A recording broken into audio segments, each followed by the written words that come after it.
pelastetaan Hopfest! Muistatteko Hopfestin? Ja nämä taiteilijat.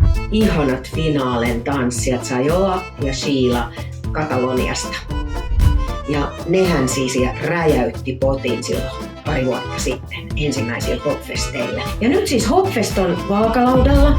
Ei tiedetä, tuleeko Hopfestia tänä vuonna, koska ne eka 2 vuotta me saatiin hieno SKR:n Taiden toiseen tuki.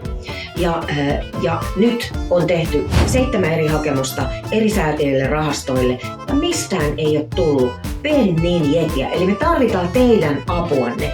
Eli jos teillä on yhtään innostusta nyt ja halua toteuttaa, että saadaan taas tää upea festivaali tänne, niin hei, menkää meidän sivuille www.rakastajat.fi ja laitetaan tähänkin linkki ja ostakaa liput tohon festivaaliklubille, joka olisi sitten siinä Suomi-areenan heti ensimmäisenä päivänä, 23. päivä tiistaina, kehräämässä eri hintaisia lippuja ja myös sellaisia tukilippuja. Niin sillä rahalla me saadaan sitten, jos sitä rahaa tulee kivasti, niin saadaan ainakin jokunen taiteilija tänne.